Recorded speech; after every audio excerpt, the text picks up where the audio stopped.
Biasa semangat belajar yang hari ini acaranya terselenggara offline dan online ya. Jadi mudah-mudahan walaupun jaraknya belum dekat, yang online masih bisa menikmati kesempatan pembelajaran bersama kita hari ini. Mudah-mudahan acara kita hari ini diberkahi oleh Allah Subhanahu wa taala. Dan saya pun merasa bahagia sekali, merasa bersyukur dan suatu anugerah untuk saya ada di tengah-tengah lingkungan para penghafal Al-Quran. Luar biasa ya. Mereka yang akan memakaikan mahkotanya loh ke ayah bunda semua ya.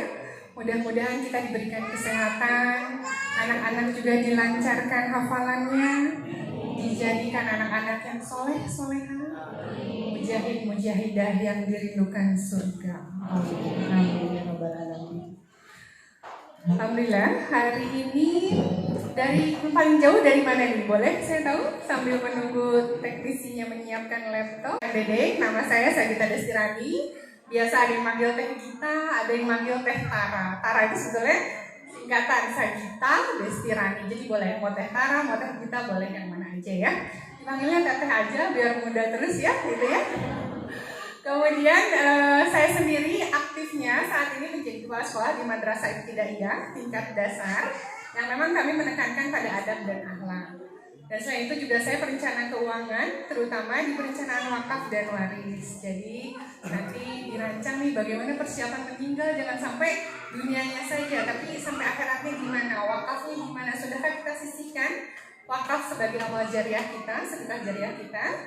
Kemudian saya pun genetic personality consultant, tadi yang disampaikan oleh Kang Dede bahwa setiap manusia itu punya potensi yang memang kalau kita tahu potensi diri kita, maka itu akan menjadi kekuatan kita. Kekuatan di mana kita akhirnya bisa menciptakan karya yang akhirnya persembahan kita sebagai khalifah kita di muka bumi. Gitu. Jadi kita cari tahu kita tuh apa sih potensinya, dan itu akan kita persembahkan kepada Islam ya. Dan yang terakhir, saya pun aktivis dari komunitas peduli pendidikan Islam. Kita mirisnya ibu bapak dengan kondisi sekarang yang memang luar biasa, saingan kita gadget, betul? Anak-anak lebih tertarik sama gadget daripada ngobrol sama kita, betul? Zamannya sudah luar biasa. Makanya ayo kita sama-sama gimana nih memperbaiki yang kita memang hidup di akhir zaman, yang gak bisa mengelak kondisi itu terjadi dan terasa oleh kita semua. Bagaimana itu semua? Maka saya akan menyampaikan, kita flashback bagaimana sih pola Allah mendidik Rasulullah SAW. Sebelum sampai pada materinya, saya akan menceritakan sebuah kisah. Mohon disimak dan mari kita ucapkan basmalah bersama-sama. Bismillahirrahmanirrahim.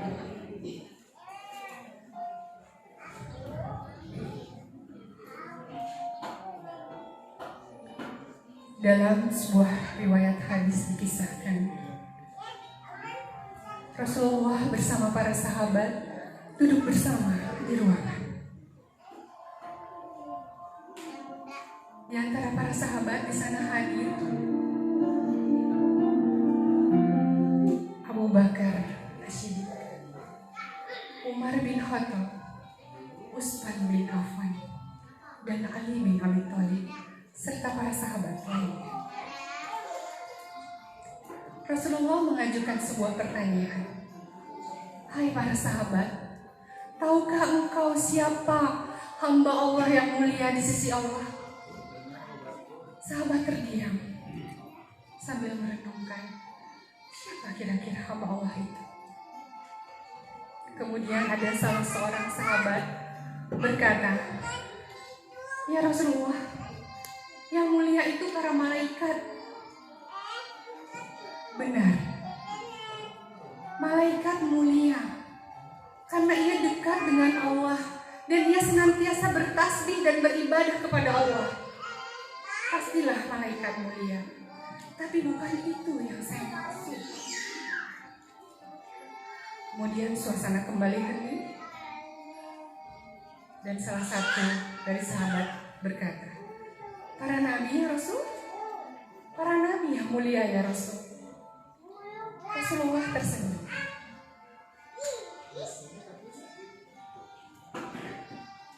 Iya, Nabi mulia karena Nabi diutus Allah ke muka bumi sebagai khalifah, sebagai penerus ayat-ayat Allah. Tentu saja Nabi mulia, tapi ada lagi selain Nabi. Sahabat kembali terdiam. Dan tiba-tiba ada salah seorang sahabat berkata, "Kamikah yang mulia itu ya Rasul? Kamikah para sahabatmu yang mulia itu ya Rasul?" Rasulullah dengan tatapan yang sejuk menatap satu persatu sahabat yang hadir. "Ya, kalian mulia. Kalian mulia karena kalian ada bersamaku. Kalian membersamai semua perjuanganku. Kalian mulia. Tapi ada lagi yang lainnya." Para sahabat semua terdiam, tak bisa lagi berkata apa-apa. Bayangkan ayah bunda, saat itu Rasulullah tertunduk. Beliau menangis meneteskan air mata. Salah seorang sahabat bertanya, "Ya Rasulullah, kenapa engkau menangis? Apa yang kau tangisi ya Rasul?"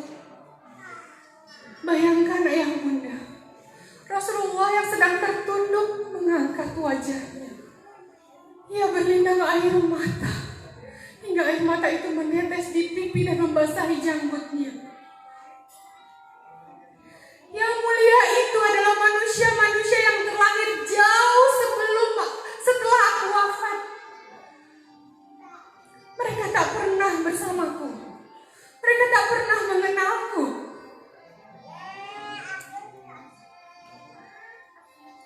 Tapi mereka begitu mencintai Allah. Mereka begitu merindukan aku. Mereka begitu berusaha meneladani aku dalam keseharian. Aku merindukan umat itu. Merekalah umatku. Merekalah umatku. Walau kami tak pernah bertemu, doaku selalu senantiasa untuk umat. Ayah bunda, demi Allah, Rasulullah mendoakan kita senantiasa setiap hari. Rasulullah mengetahui perjuangan kita. Betapa ia mencintai kita. Sekarang mari kita tanya pada diri kita sendiri. Sudahkah kita bersungguh-sungguh mencintai Rasulullah? Sudahkah kita beruswah menjadikan Rasulullah teladan dalam kehidupan kita? Siapakah idola? Siapakah ikon kita? Siapakah idola? Siapakah ikon anak-anak kita? Apakah masih ada Rasulullah di hati kami? Di hati mereka? Di hati kita? Atau sudah tergantikan dengan artis-artis yang ternama? Artis-artis Korea? Atau para pemain sepak bola? Siapapun itu yang terkenal di luar sana? Mari kita tanyakan ke dalam diri kita. Benarkah Rasulullah yang kita teladani selama ini? Bagaimana cara kita mendidik anak-anak kita? Sudahkah kita mendidik mereka seperti Rasulullah dididik oleh Allah Subhanahu wa Ta'ala? Apa yang sudah kita lakukan? Benarkah yang sudah kita lakukan? Mari sama-sama kita merenungkan. Ada sebuah perjalanan yang Rasulullah tempuh dari kelahirannya hingga dewasa. Allah sudah menata semuanya. Dan hari ini kita akan belajar bersama bagaimana refleksi histori pendidikan Rasulullah yang sudah Allah siapkan sejak lahir hingga dewasa. Hari ini kita akan belajar kembali ke masa lalu, bagaimana Rasulullah melakukan pola pendidikannya sesuai dengan tuntunan Allah Subhanahu wa Ta'ala.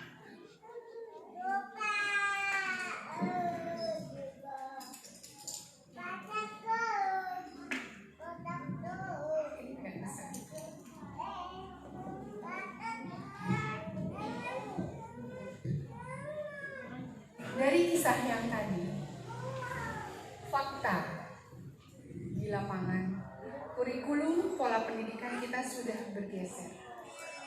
Oleh karena itu, kita tentunya cari tempat yang sesuai dengan visi misi hidup kita. Betul ya Bunda?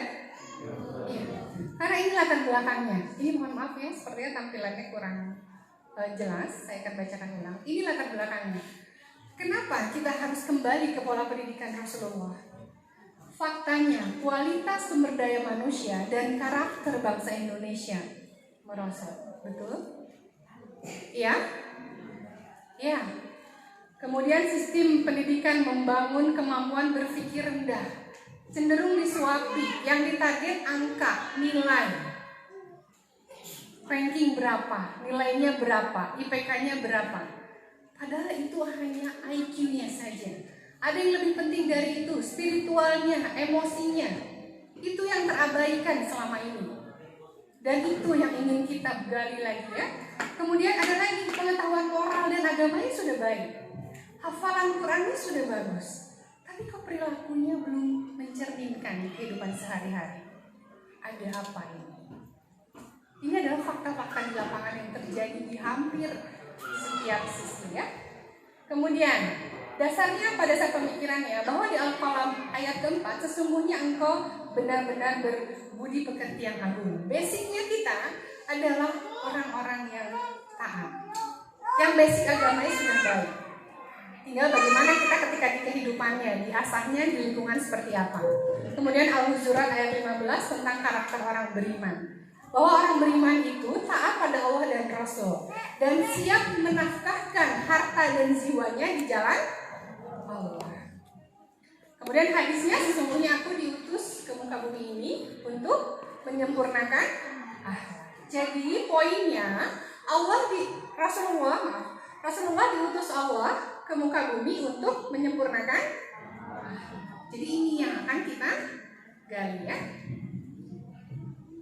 Nah tujuannya dari kenapa kita harus mengaplikasikan pola pendidikan Rasulullah adalah untuk mendidik generasi menjadi manusia yang beriman dan bertakwa. Bagaimana cara beriman dan bertakwa? Dia mengenali potensi dirinya. Mengenali potensi dirinya hingga dia mampu menggali, mengasah potensi diri itu menjadi kekuatan yang terbaik. Gitu ya. Dan kemudian next semuanya. Nah, ini menyiapkan generasi yang memang memikul tanggung jawab kita sebagai khalifah. Semuanya khalifah loh, betul? Iya, bagaimana peran khalifah itu mampu kita emban dengan baik. Bagaimana kehidupan generasi berikutnya yang memang dari posisi jahiliyah itu hijrah kepada pola Islam. Ya, oke. Udah jalan.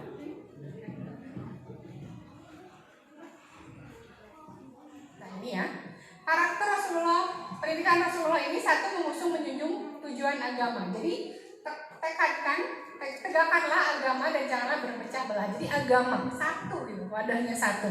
Kemudian menyempurnakan akhlak, sesungguhnya aku diutus untuk menyempurnakan akhlak. Nah ini rahmatan lil alamin. Jadi Islam itu untuk semua, menjadi rahmat, menjadi pertolongan ya. Nah mengembangkan pembelajaran life skill, nanti kita akan pelajaran life skillnya tadi berdasarkan karakter, nanti kita akan bedah ya. Dan terakhir adalah melatih jiwa entrepreneur. Tidaklah seseorang memperoleh suatu penghasilan yang lebih baik dari jerih payah tangannya sendiri. Jadi entrepreneur itu karakter yang dibangun. Sayangnya di kita gimana pendidikannya?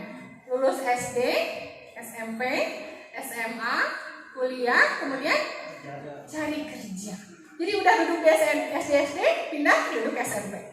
Udah duduk SMP, duduk SMA, duduk kuliah. Udah gitu duduk lagi di meja kerja karena dia harus melamar kerja. Ini mindset yang keliru. Rasulullah saja mencontohkan sebagai pedagang, sebagai pebisnis.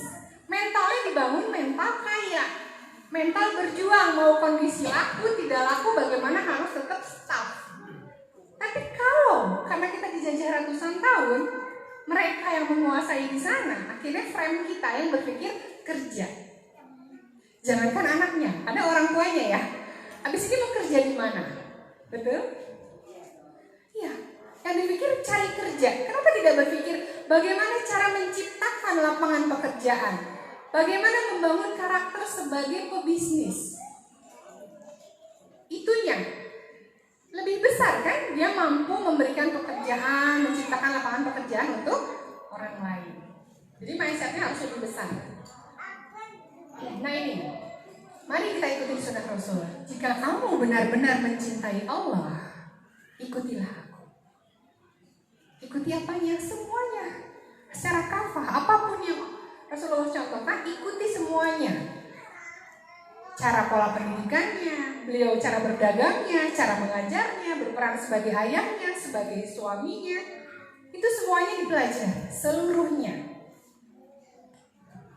Nah, karena kita membahasnya adalah sunnah penting, mari kita sama-sama, yuk kita ajak nih para orang tua, pasangan, bagaimana sih kita mulai mendidik anak-anak kita dengan mengikuti model pendidikan yang telah Allah sendiri yang tetapkan. Allah sendiri yang menskenariokan Rasulullah tanpa ayah. Itu udah skenario semua. Udah rencana Allah dari lahir sampai dewasa, itu sudah rencana Allah semua yang seharusnya kita mendidik anak, kita orang tua dan sekolah mendidik itu bercermin pada bagaimana proses Rasulullah dididik. Bukan kayak kalau sekarang mohon maaf ya, kurikulumnya rubah-rubah, ganti menteri, ganti kurikulum. Betul? Di sekolah umum ya, pesantren juga dikembalikan ke kebijakan pesantren masing-masing. Apa yang jadi value-nya? Mana yang sesuai dengan visi misi keluarga? Tentunya itu yang kita cari. Nah, sekarang mari kita mulai mendidik anak-anak dengan mengikuti model pendidikan yang telah Allah berikan kepada Rasulullah. Bagaimana itu? Nih, garis besar histori pendidikan Rasulullah. Pendidikan dibagi menjadi 3 tahapan pendidikan. Pendidikan dasar itu usia 0 sampai 12 tahun. Di sana Allah mengkondisikan adanya madrasah Aminah, adanya madrasah Halimah, ada madrasah Abu Thalib tahap dasar. Ini akan kita bedah.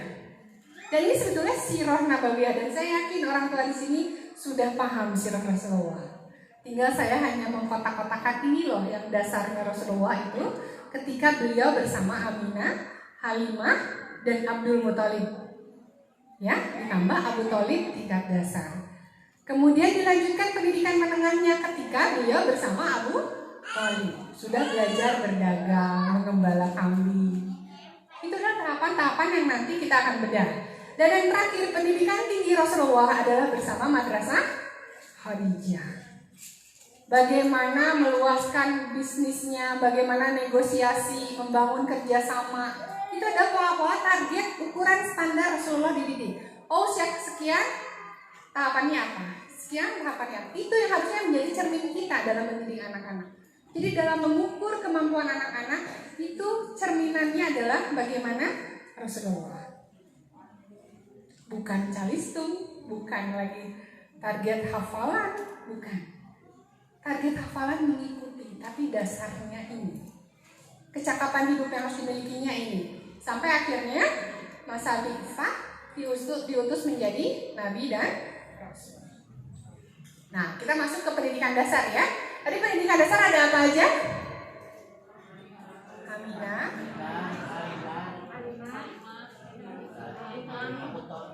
oke, Abdul Muthalib dan Abu Thalib. Oke, kita lihat ya. Nih, pendidikan dasar. Nah, betul jawabannya. Dari 0 sampai 6 tahun adalah madrasah Aminah dan Halimah. Di mana makna dari nama Aminah dan Halimah pun punya makna, punya target Rasulullah dididik seperti apa sesuai dengan makna orang tuanya yang mengasuh saat itu, yang menyusuinya, ibu kandung dan ibu susuannya. Kemudian Abdul Muthalib itu di usia 6-9 tahun, apa targetnya? Dan di usia 9 sampai 12 tahun apa targetnya? Ini adalah sekolah dasar dari TK ya, dari PAUD, TK sampai SD. Tapi kalau kita kembali ke Rasulullah, begini. Makna dari nama Aminah dan Halimah sendiri ini. Aminah itu artinya apa? Dapat dipercaya, sederhana, berakhlak mulia, penuh kasih sayang. Jadi Rasulullah itu ditargetkan mendapatkan ini semua. Dan akhirnya tertransfer karakter ini, penuh kelembutan, kasih sayang, kemudian dapat dipercaya. Itu adalah nama ibunya yang terus diafirmasi ke Rasulullah. Kemudian Halimah sendiri lemah lembut, ikhlas, sabar. Dalam kondisi kesulitan pun dia tetap sabar, sehingga dengan datangnya Rasulullah malah mendatangkan keberkahan ya. Kambingnya jadi gemuk-gemuk, jadi susunya banyak gitu ya, susunya banyak ya. Kemudian bahagia, tegar menghadapi kehidupan. Jadi ketika dengan Halimah kondisi sesulit apapun, dia tetap sabar. Dan dari kesabaran Halimah itulah Rasulullah belajar tentang sabar, tegar menghadapi kehidupan. Itu jadi makna yang memang ingin ditanamkan. Jadi kalau kita mulai ke anak-anak, oh ini yang ditanam ke anak-anak dengan keteladanan orang tuanya. Oke. Nah ini fase terbaca tidak ya? Saya bacain ya. Lingkungan pengasuhan pengaruh. Kenapa Rasulullah disimpan di perkampungan kalau di Arab ya? Di kampungnya Halimah itu disimpan di sana, maksudnya udaranya masih segar, pemandangannya luas. Jadi anak-anak kita juga pendidikan dasar itu penting ketika dia melihat yang luas gitu. Sehingga kalau hidupnya, cara berpikirnya visioner, jauh ke depan. Udara yang segar, yang sejuk, sehingga paru-parunya pun bersih gitu. Jadi walaupun kita di tengah kota, mau nggak mau harus disiasati gimana nih biar anak-anak juga tercukupi kebutuhan secara dasarnya. Kita harus mau meluangkan waktu main tuh ke kampung gitu ya, kemana itu biar visinya besar, luas, tidak terkotak-kotak dengan ruangan kelas, dengan kroditnya di kota. Ajak gitu ke tempat-tempat yang luas sehingga mampu melihat kayak di sini sudah terpenuhi ya. Kalau di sini udara segar, pemandangannya luas, itu berpengaruh pada cara berpikir. Cara berpikirnya yang luas, konseptor gitu ya. Kemudian fresh, pemikirannya, udaranya bersih, itu akan sangat berpengaruh ke pola pikirnya. Jadi di sini nuansa alamnya harus dipenuhi. Kita ajak aja, kalau tidak memungkinkan hidup kita di tengah kota crowded sekali gitu. Kita berikan stimulasi ini, karena ini kebutuhan dasar yang memang Rasulullah pun dibina di sana. Kemudian berkebun, berkuda, beternak, itu latih gitu untuk fisiknya. Kalau dasar itu harus tuntas motoriknya. Motoriknya harus tuntas. Jadi dia mau naik tralis gitu ya, mau berkuda, berenang, itu memang dituntut. Karena ketuntasan fisik yang sehat akan mampu membantu suplai oksigen ke otak yang baik, dan itu yang akan mencerdaskan kemampuan dia cara berpikir. Fisiknya harus tuntas di tingkat dasar. Nah, tingkat dasar yang kedua masuk ke Abdul Muthalib. Abdul Muthalib ini kan sudah ketika ibunya sudah tidak ada, diasuh oleh Abdul Muthalib ya, walaupun hanya 2 tahun. Itu di sana Rasulullah nggak punya ibu dan bapak lagi. Tapi bagaimana Abdul Muthalib itu memunculkan rasa percaya dirinya, walaupun sudah yatim piatu, bagaimana mampu percaya dirinya muncul dengan penuh kasih sayang. Akhirnya dimunculkan tuh, walaupun yatim percaya dirinya tumbuh dan diperlakukan secara khusus, secara istimewa. Dan Abdul Muthalib ini kan seorang pembesar ya, sehingga keberadaan beliau itu jadi sorotan. Dan di situ Rasulullah belajar tentang memimpin. Bagaimana memimpin kaumnya. Di situ udah belajar cara berpikir. Jadi kalau misalnya anak-anak kita nih ikutkan gitu, entah itu sama gurunya, entah itu sama ayahnya. Bagaimana sih cara memimpin yang benar? Mungkin dari cara memimpin di rumahnya aja, seorang ayah tuh akan dilihat sama anaknya. Bagaimana dia memperlakukan ibunya, bagaimana dia memperlakukan anak-anaknya, itu adalah cerminan. Jadi keteladanan yang dilihatkan. Bagaimana Rasulullah ini belajar kepemimpinan dari Abdul Muthalib. Anak kita pun sama, akan belajar cara memimpin. Kalau yang laki-laki bagaimana cara memimpinnya, dia melihat ayahnya. Makanya 1000 ucapan itu akan patah dengan satu sikap. Kita ngomong A terus menerus, tapi dia tidak melakukan A, maka patahlah apa yang kita ucapkan. jauh lebih powerful daripada ucapan kita sendiri.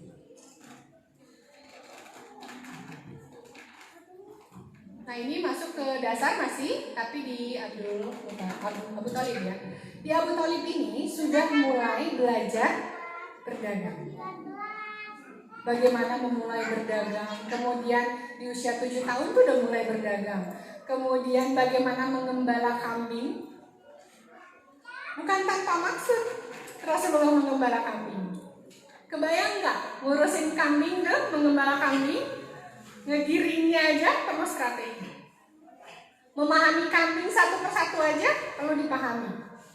Bagaimana menarik perhatiannya, bagaimana biar nurut, itu latihan ke manusia nantinya. Jadi kambing dulu yang dikondisikan yang jadi media belajarnya Rasulullah. Jadi di sana adalah proses leadership yang dilatih. Kemudian Abu Thalib itu hidupnya kan sederhana ya, terbatas hidupnya. Tapi bagaimana dengan keterbatasan itu bukan keluhan, tapi dibangun jiwa entrepreneurnya. Bagaimana berdagang di usia kecil. Beliau sudah 17 negara keliling saat itu. Dan di sana kan melihat bagaimana Abu Thalib berdagang. Nah itu yang, jadi pendidikan kita itu pendidikan keteladanan. Kemudian Abu Thalib walaupun sederhana tetap dermawan, tetap berbagi terus. Di sanalah Rasulullah melihat langsung pola-pola pendidikan dari Madrasah Aminah, Halimah, Abdul Muthalib, Abu Thalib gitu ya. Dan yang selanjutnya, poin mengembala kambing, kita berpikir, berstrategi, merenung bagaimana caranya gitu ya. Kemudian udara yang sejuk tadi, pegunungan itu mampu menciptakan sebuah pemikiran yang visioner. Kemudian aspek emosinya, mengembala melatih sabar. Harus sabar ya, kebayangkan ngurusin kambing, harus sabar, harus ulet gitu. Nah itu latihannya. Kira-kira anak kita kalau membala kambing sekarang gimana? Bisa nggak? Bisa. Iya, itu aja ngembala meri aja dulu Pak.